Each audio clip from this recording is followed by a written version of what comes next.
Meanwhile, there have been some pockets of clashes and violence, mainly restricted to a few slum areas in Nairobi, following claims of fraud by the opposition. In Kisumu, however, the opposition's claims of victory have sparked quite the opposite reaction. In fact, supporters of opposition leader Raila Odinga took to the streets in celebration in Kisumu, and that's after Odinga claimed victory following Tuesday's vote. The opposition insists it has evidence that puts their candidate ahead of incumbent President Uhuru Kenyatta. But of course, the provisional results released by the Commission on its website show Kenyatta is in the lead by a large margin, with almost all polling stations counted at this stage. Well, let's go live now to Kisumu, where CGTN's Alexandra Majala is keeping tabs on developments there. Alex, it seems to be a situation that changes very much within 24 hours. We first saw reports of tension in Kisumu. Now we're seeing celebrations. What's the situation like this evening? Thank you, Lindy. The situation this evening is that of complete calm and quiet. The streets are completely deserted. People have mostly gone home. Now, the weather did take a turn for the worse, and maybe that's a contributing factor. But it's important to note that the earlier incident was that of jubilation, and people were just basically celebrating after listening to Musalia Mudavadi from NASA during the press conference, and they were just basically happy that Musalia came out and said that, in their opinion, Raila did, of course, win. They were celebrating and waving branches in the air. There was no engagement with the police. There was absolutely no violence, and the people were just basically running up and down the street, just happy and celebrating. It was a small group, but a very enthusiastic group.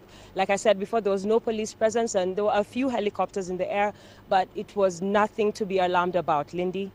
And of course, we know that the Electoral Commission will release those results in the next day or so, and it's still most likely to favor incumbent President Uhuru Kenyatta. What is your expectation with regards to the reaction there in Kisumu, having seen the prevailing mood today?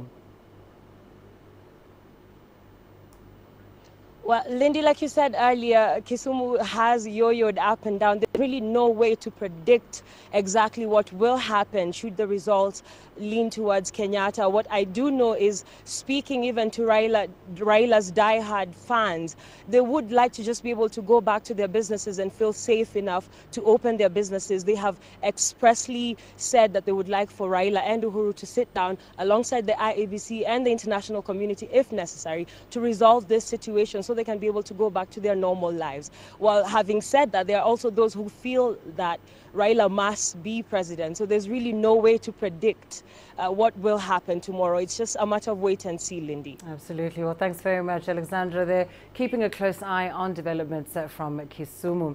Well, let's bring you some analysis now on these latest developments in Kenya's election. I'm joined live in studio by Abdullahi Boru-Halake, a security and policy analyst on the Horn of Africa and Great Lakes region.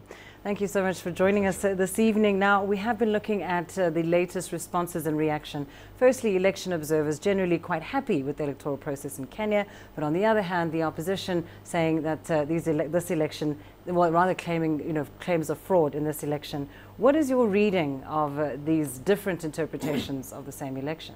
Thank you so much. Number one, we've got to be a bit circumspect, because the terms of reference of the election observation mission is largely restricted to the election, not the election, but the voting process. And that has never been a problem in Kenya. The turnout is usually high in the upper 70s, even for advanced democracies. That is a huge turnout. But the process of counting, tallying is where Kenya generally has problems. And this election in 2017 is not any different. My issue, however, has been the IBC has not been very good in terms of the information that it gives in a very timely fashion.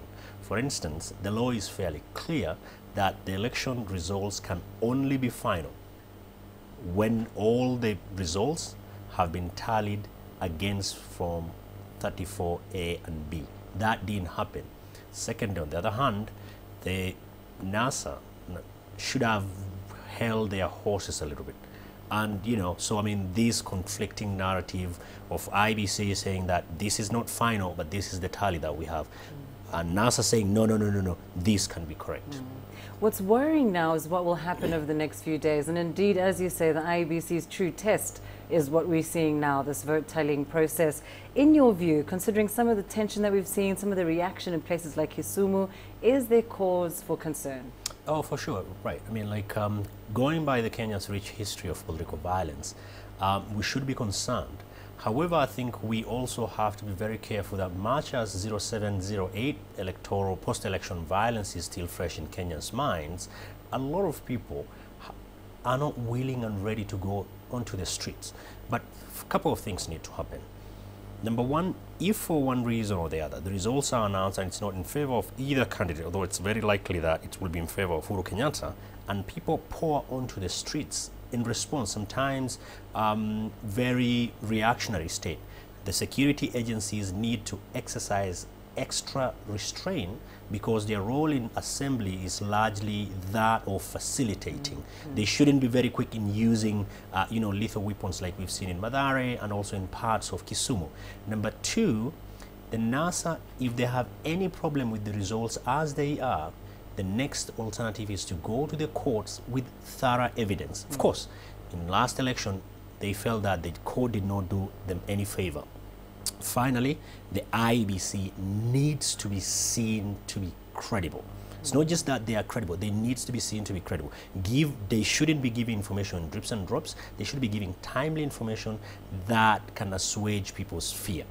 All right, well, thank you very much for that analysis.